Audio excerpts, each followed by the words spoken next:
Hoje vou iniciar a leitura do capítulo 2 do livro Missionários da Luz, de autoria do Espírito André Luiz, psicografado pelo médium Francisco Cândido Xavier. Capítulo 2 A Epífise.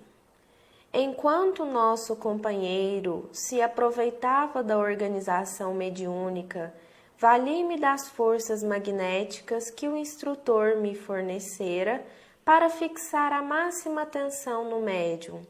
Quanto mais lhe notava as singularidades do cérebro, mais admirava a luz crescente que a epífise deixava perceber. A glândula minúscula transformara-se em núcleo radiante e, em derredor, seus raios formavam lótus de pétalas sublimes. Examinei atentamente os demais encarnados. Em todos eles, a glândula apresentava notas de luminosidade, mas em nenhum brilhava como no intermediário em serviço.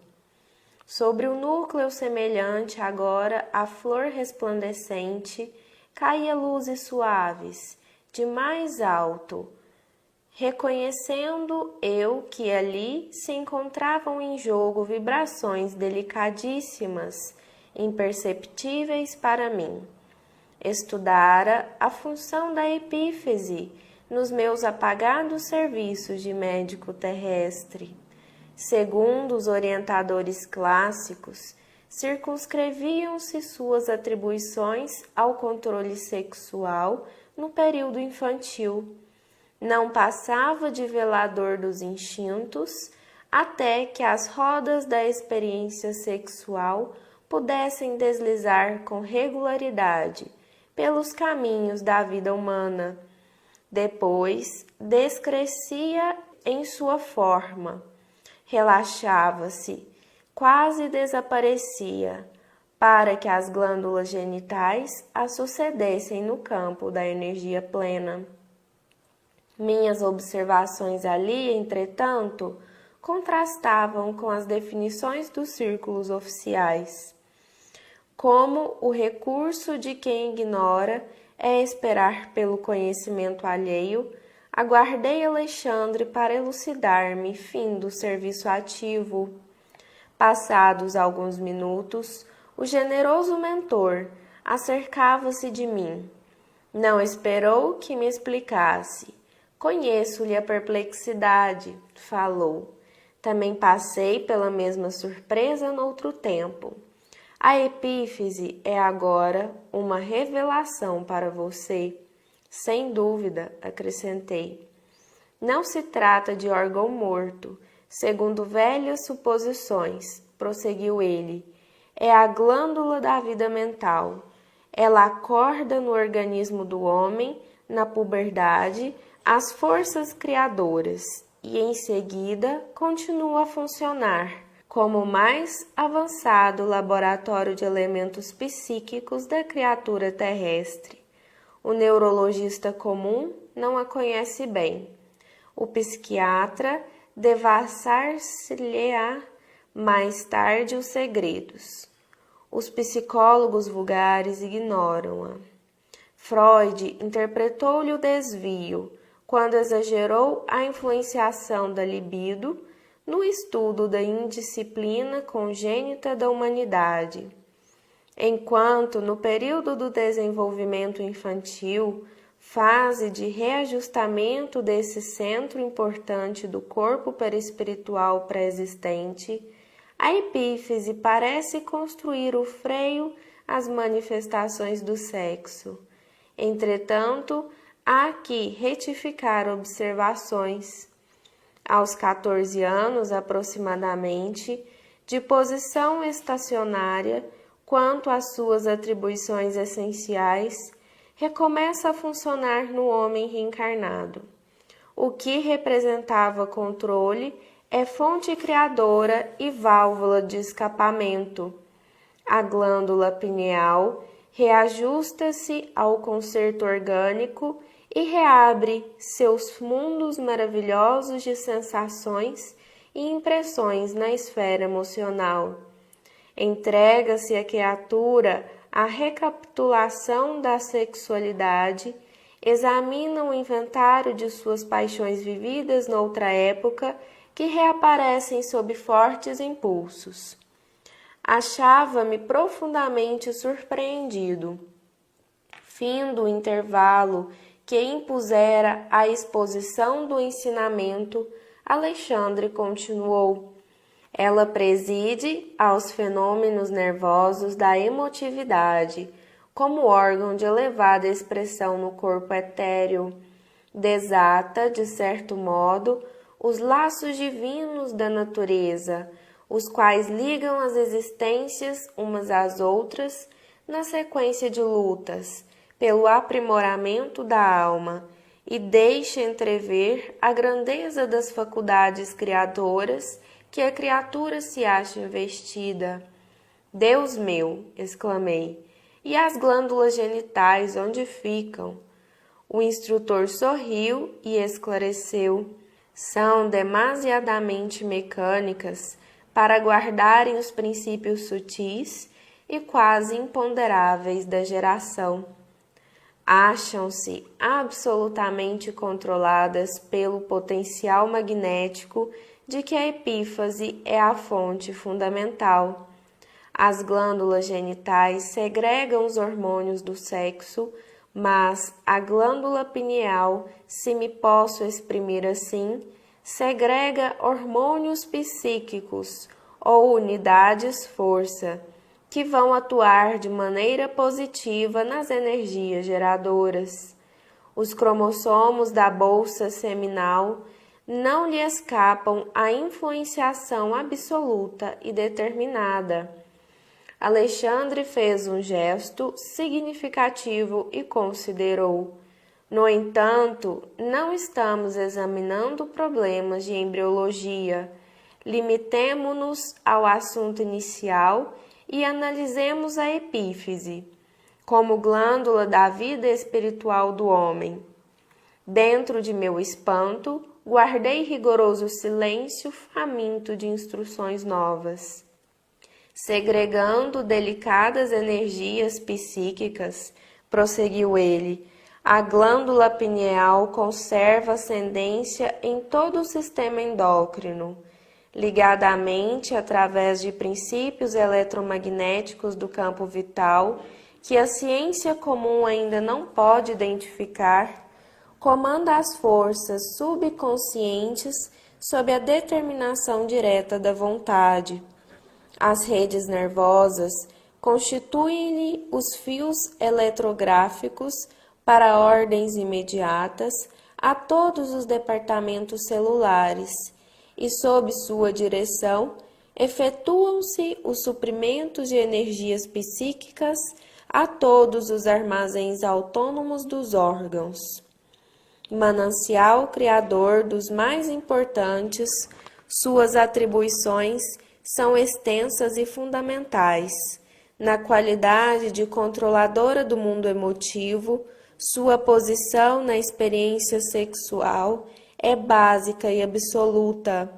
De modo geral, todos nós, agora ou no pretérito, viciamos esse foco sagrado de forças criadoras, transformando-o no ímã relaxado entre as sensações inferiores de natureza animal.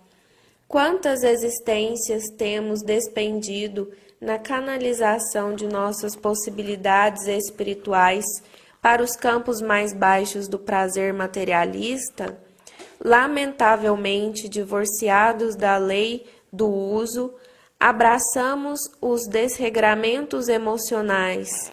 E daí, meu caro amigo, a nossa multimilenária viciação das energias geradoras, carregados de compromissos morais com todos aqueles a quem ferimos, com os nossos desvarios e reflexões.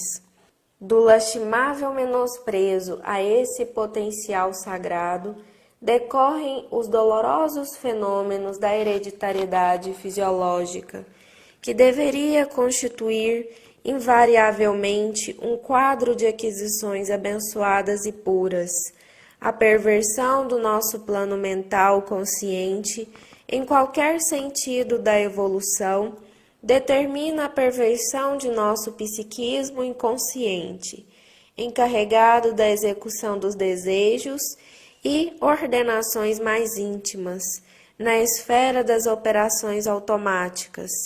A vontade desequilibrada desregula o foco de nossas possibilidades criadoras. Daí procede a necessidade de regras morais para quem de fato se interesse pelas aquisições eternas nos domínios do espírito. Renúncia, abnegação, continência sexual e disciplina emotiva não representam meros preceitos de feição religiosa. São providências de teor científico para enriquecimento efetivo da personalidade. Nunca fugiremos à lei, cujos artigos e parágrafos do Supremo Legislador abrangem o universo. Ninguém enganará a natureza. Centros vitais desequilibrados obrigarão a alma à permanência nas situações de desequilíbrio. Não adianta alcançar a morte física exibindo gestos e palavras convencionais, se o homem não cogitou do burilamento próprio. A justiça que rege a vida eterna jamais se inclinou. É certo que os sentimentos profundos do extremo instante do espírito encarnado cooperam decisivamente nas atividades de regeneração além do túmulo, mas não representam a realização precisa. O instrutor falava em tom sublime, pelo menos para mim, que pela primeira vez ouvia comentários sobre consciência, virtude e santificação dentro de conceitos estritamente lógicos e científicos no campo da razão. Agora aclamavam-se meus raciocínios, de modo franco. Receber um corpo nas concessões do reencarnacionismo não é ganhar um barco para nova aventura, ao acaso das circunstâncias, mas significa responsabilidade definida nos serviços de aprendizagem, elevação ou reparação, nos esforços evolutivos ou redentores. Compreende agora as funções da epífase no crescimento mental do homem e no enriquecimento dos valores da alma? Indagou-me o orientador. Sim, respondi sob impressão forte. Segregando unidades-força, continuou, pode ser comparada à poderosa usina que deve ser aproveitada e controlada no serviço de iluminação, refinamento e benefício da personalidade, não relaxada em gasto excessivo do suprimento psíquico nas emoções de baixa classe. Refossiliar-se no charco das sensações inferiores, a maneira dos suínos é retê-la nas correntes tóxicas dos desvarios da natureza animal. E na defesa excessiva de energias sutis, muito dificilmente consegue o homem levantar-se do mergulho terrível nas sombras, mergulho que se prolonga além da morte corporal. Em vista disso, é indispensável cuidar atentamente da economia de forças em todo o serviço honesto de desenvolvimento das faculdades superiores. Os materialistas da razão pura, senhores de vastos patrimônios intelectuais, perceberam de longe semelhantes realidades e, no sentido de preservar a juventude, a plástica e a eugenia, fomentaram a prática do esporte em todas as suas modalidades, contra os perigos possíveis na excessiva acumulação de forças nervosas, como são chamadas as secreções elétricas da epífase, aconselharam aos moços de todos os países o uso do remo, da bola, do salto, da barra, das corridas a pé. Deste modo, preservavam-se os valores orgânicos, legítimos e normais, para as funções da hereditariedade. A medida, embora satisfaça em parte, é contudo incompleta e defeituosa. Incontestavelmente, a ginástica e o exercício controlado são fatores valiosos de saúde. A competição esportiva honesta é fundamento precioso de socialização. No entanto, podem circunscrever-se a meras providências em benefício dos ossos, e por vezes degenera-se em elástico das paixões menos dignas. São muito raros ainda na terra os que reconhecem a necessidade de preservação das energias psíquicas para engrandecimento do espírito eterno. O homem vive esquecido de que Jesus ensinou a virtude como esporte da alma, e nem sempre se recorda de que, no problema do aprimoramento interior, não se trata de retificar a sombra da substância, e sim a substância em si mesma. Ouvia-lhe as instruções entre a emotividade e o assombro.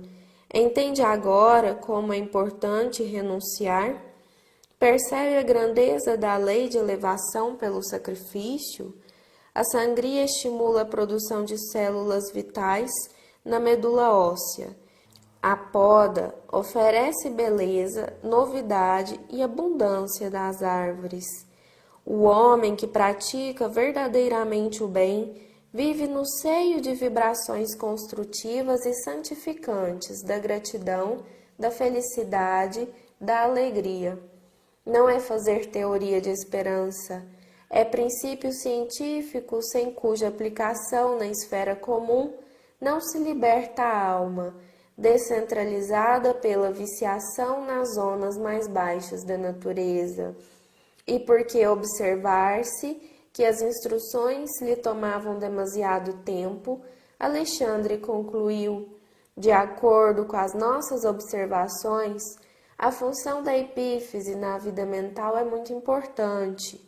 Sim, considerei. Compreendo agora a substancialidade de sua influenciação no sexo e entendo igualmente a dolorosa e longa tragédia sexual da humanidade. Percebo nitidamente o porquê dos dramas que se sucedem ininterruptos, as aflições que parecem nunca chegar ao fim, as ansiedades que esbarram no crime, o cipoal do sofrimento envolvendo lares e corações. E o homem, sempre disposto a viciar os centros sagrados de sua personalidade, concluiu Alexandre solenemente, sempre influenciado a contrair novos débitos, mais dificilmente decidido a retificar ou pagar. Compreendo. E asilando certas dúvidas, exclamei: não seria então mais razoável? O orientador cortou-me a palavra e esclareceu: já sei o que deseja indagar. E sorrindo: você pergunta se não seria mais interessante encerrar todas as experiências do sexo, sepultar as possibilidades do renascimento carnal. Semelhante indagação, no entanto, é improcedente. Ninguém deve agir contra a lei. O uso respeitável dos patrimônios da vida, a união enobrecedora, a aproximação digna, constituem um programa de elevação. É, portanto, indispensável distinguir entre harmonia e desequilíbrio, evitando o estacionamento em desfiladeiros fatais. Ditas essas palavras, Alexandre calou-se, como orientador criterioso que deixa ao discípulo o tempo necessário para digerir a lição.